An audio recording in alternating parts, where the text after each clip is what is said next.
Hello friends, welcome back to my channel. இன்றைக்கி நம்ம இந்த வீடியோவில் பார்க்க போகிறது ஒரு இன்ட்ரெஸ்டிங்கான டாபிக் தான், ஹைப்ரிடோமா டெக்னாலஜி.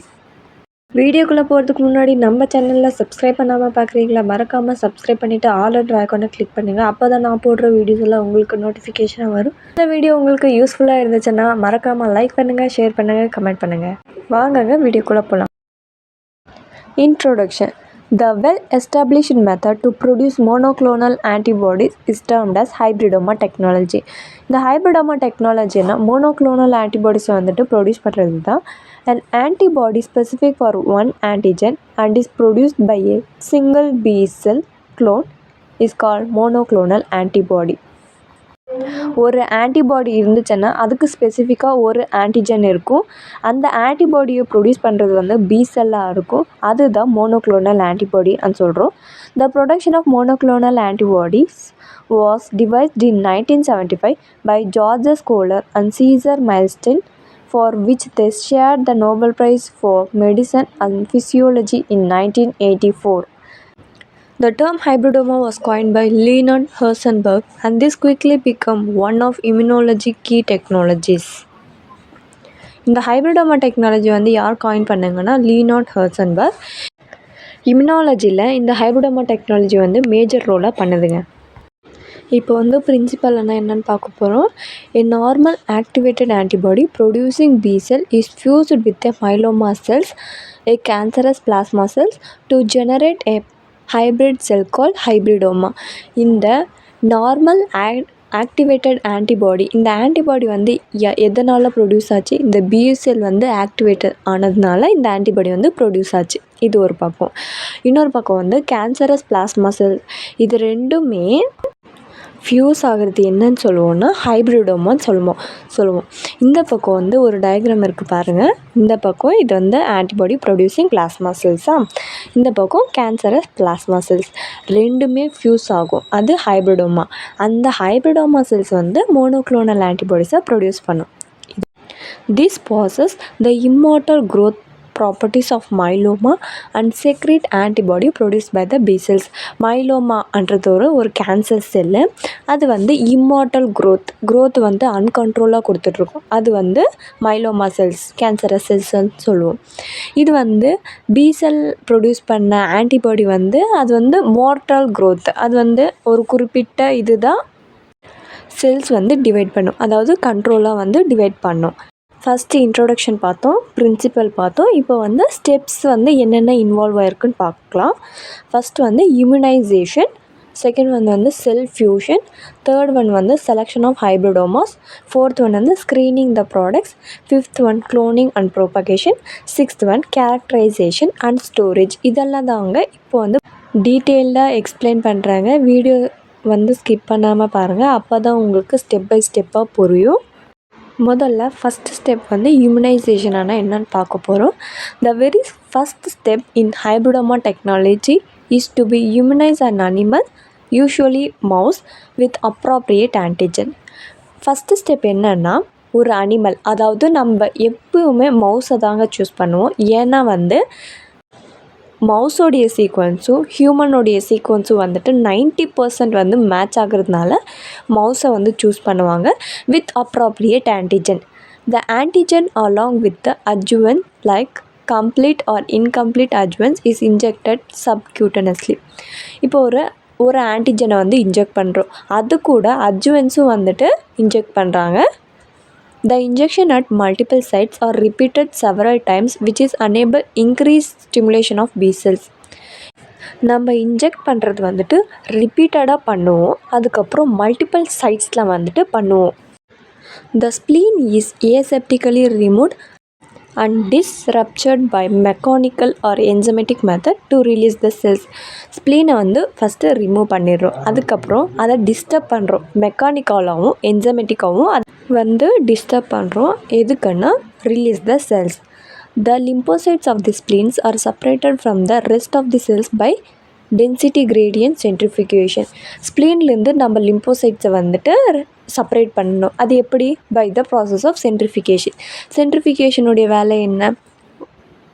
மிக்சராக இருக்கிறது வந்துட்டு செப்பரேட் பண்ணுறது. அதே தாங்க இங்கேயும் ஸ்ப்ளீனில் இருக்கிற லிம்போசைட்ஸை வந்து சென்ட்ரிஃபிகேஷன் பண்ணி அந்த லிம்போசைட்ஸை மட்டும் செப்பரேட் பண்ணி எடுத்துக்கிறோம். இப்போ வந்து ஸ்ப்ளீனை வந்து சென்ட்ரிஃபிகேஷனால் செப்பரேட் பண்ணிட்டோம். நெக்ஸ்ட் ஸ்டெப் என்ன? செல் fusion. thoroughly washed lymphocytes are mixed with HGPRT defective and IG negative myeloma cells. இப்போது லிம்போசைட்ஸை வந்து வாஷ் பண்ணி எடுத்துக்கணும். அதோட மைலோமா செல்ஸை வந்து ஃபியூஸ் பண்ணணும். நான் ஏற்கனவே சொன்ன மாதிரி மைலோமா செல்ஸ் வந்துட்டு ஒரு இம்மார்டல் செல், ஐஜி நெகட்டிவ், இது ஒரு கேன்சரஸ் செல். அதனால் அன்கண்ட்ரோல்டு செல் டிவிஷன் வந்து நடக்கும். The mixture of cells is exposed to polyethylene glycol PEG for a short period since it is toxic. இந்த இப்போ வந்து லிம்போசைட்ஸும் மைலோமா செல்ஸ் வந்துட்டு மிக்சராக இருக்கு இல்லையா, அது வந்து பெக்கு பாலிஎத்திலன் கிளைகாலை வந்து எக்ஸ்போஸ் பண்ணுவாங்க ஃபார் எ ஷார்ட் பீரியட். அப்பையும் இது வந்து டாக்ஸிக்னு சொல்கிறாங்க. PEG is removed by washing and cells are kept in a fresh medium. அப்புறம் பெக்கு வந்துட்டு வாஷிங் ஸ்டெப்னால் ரிமூவ் ஆகிடும். அப்புறம் இந்த செல்ஸை வந்துட்டு ஃப்ரெஷ் மீடியத்தில் வந்து கன்வெர்ட் பண்ணுறாங்க. These cells are composed of mixture of hybridomas, fused cells, free myeloma cells and free lymphocytes. இப்போ வந்து ஃப்ரெஷ் மீடியத்தில் வந்து கன்வெர்ட் பண்ணியாச்சு. இப்போ அந்த செல்ஸ் வந்துட்டு ஃபியூஸ் ஆகிடுச்சு, ஹைப்ரிடோமாஸ் ஆகிடுச்சு. அந்த ஹைப்ரிடோமாஸ் வந்து என்னவாக இருக்கலாம்னா ஃபியூஸ்ட் செல்லாகவும் இருக்கலாம். அதாவது லிம்போசைட்ஸும் மைலோமா செல்ஸும் ஃபியூஸாக இருக்கலாம். இல்லைன்னா ஃப்ரீ மைலோமா செல்ஸ், அதாவது மைலோமா செல்ஸ் வந்துட்டு ஃபியூஸ் ஆகாமல் இருக்கலாம். இல்லைன்னா ஃப்ரீ லிம்போசைட்ஸும் ஃபியூஸ் ஆகாமல் இருக்கலாம். இதுதான் ரிசல்ட்டாக கிடைக்கும். Fusion can also be achieved by incubating a suspension of two cell types with an inactivated enveloped virus called Sendai virus. இப்போ இந்த டயக்ராமை பாருங்கள், உங்களுக்கே புரியும். ஃபஸ்ட்டு ஒரு மவுஸ் எடுத்துருக்கோம். அதில் வந்து ஆன்டிஜனை வந்து இன்ஜெக்ட் பண்ணுறோம். அது வந்து HGPRT ப்ளஸ். அதுக்கப்புறம் மார்டல் கண்ட்ரோல்டு செல் டிவிஷன், அது வந்து பி செல் ப்ரொடியூஸ் பண்ண ஆன்டிபாடிஸ். அது ஒரு பக்கம். இந்த பக்கம் ஒரு மைலோமா செல்ஸ். அது ரெண்டுமே பெக்கால் எக்ஸ்போஸ் பண்ணுறோம். எக்ஸ்போஸ் பண்ணதுக்கப்புறம் ஒரு ஃப்ரெஷ் மீடியத்தில் ட்ரான்ஸ்ஃபர் பண்ணணும்.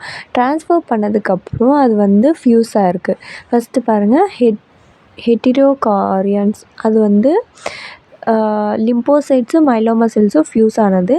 இல்லைன்னா லிம்போசைட்ஸே ரெண்டுமே ஃபியூஸ் ஆனது. இல்லைன்னா மைலோமா செல்ஸே ரெண்டுமே ஃபியூஸ் ஆனது. அதுக்கப்புறம் ஃபியூஸ் ஆகாமல் இருக்கிற பி செல்லும், இங்கே வந்து இந்த பக்கம் வந்து ஃபியூஸ் ஆகாமல் இருக்கிற மைலோமா செல்ஸ். இப்போ நம்ம எது வந்து எடுத்துக்கிறோன்னா இந்த ரெண்டுமே மைலோமா செல்ஸும் லிம்போசைட்ஸும் ஃபியூஸ் ஆனது தான் எடுத்துக்கிறோம். அதுக்கப்புறம் ஹேட் செலெக்ஷன் நடக்கும். நடந்ததுக்கப்புறம் மோனோக்ளோனல் ஆன்டிபாடிஸ் வந்துட்டு ப்ரொடியூஸ் பண்ணி அதுக்கப்புறம் ரீக்ளோன்டு ஆன்டிபாடிஸ் ஹைப்ரிடோமா வந்து ப்ரொடியூஸ் ஆகும்.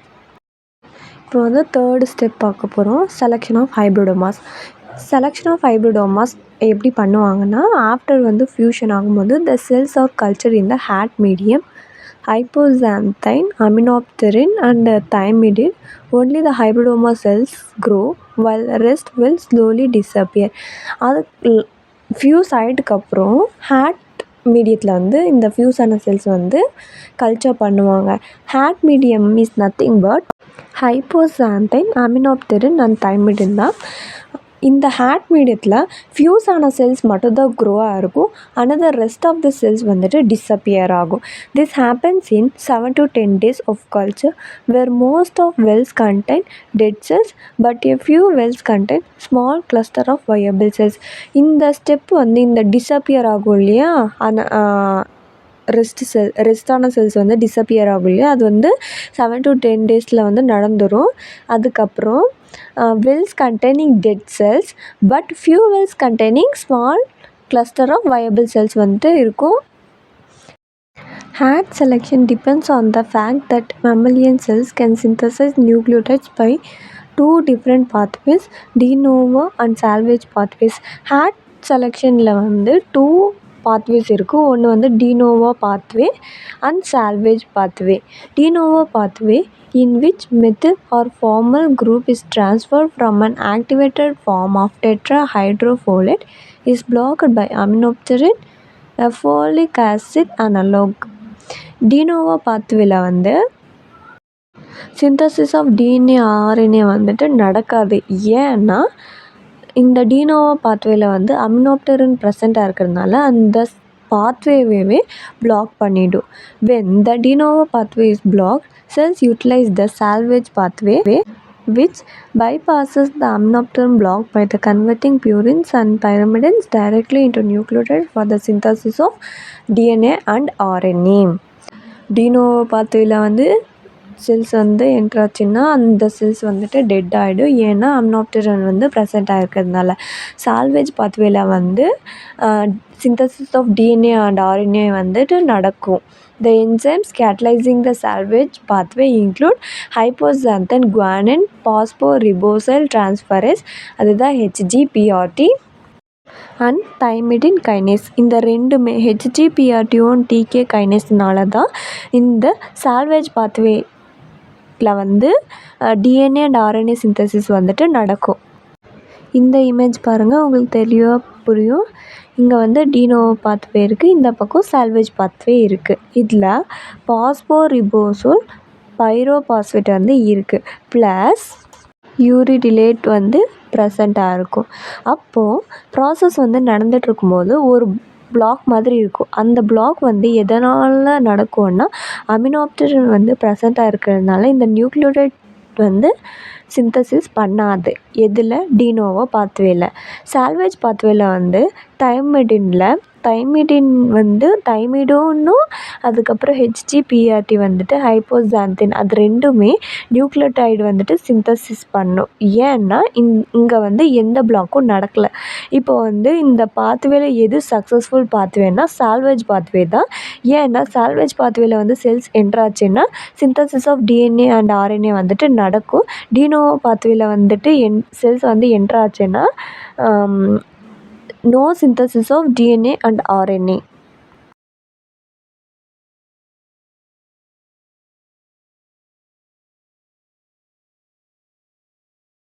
இப்போ வந்து ஃபோர்த் ஸ்டெப் பார்க்கலாம். Screening the products. Once pure clone of antibodies secreting hybridomas are obtained, they must be screened for desired antigenic specificity. இப்போ வந்து monoclonal antibody வந்து ப்ரொடியூஸ் ஆகிடுச்சு. ப்ரொடியூஸ் பண்ணது வந்து இப்போ ஆன்டிபாடிஸ் வந்துட்டு இன்ட்ராக்ட் பண்ணணும். எது கூட இன்ட்ராக்ட் பண்ணும்? ஒரு ஆன்டிஜன் கூட தானே. அதுதான் அந்த இன்ட்ராக்ட் பண்ண டெக்னிக் எது யூஸ் பண்ணுவாங்கன்னா 2 டெக்னிக் யூஸ் பண்ணுவாங்க. ஒன்று வந்து எலைசா அண்ட் ரியா. எலைசாவோடைய வீடியோ வந்து நான் ஆல்ரெடி போட்டிருக்கேங்க. நான் லிங்க் வந்து கீழே டிஸ்கிரிப்ஷனில் தரேன், வேணுமென்னா செக் பண்ணிக்கோங்க.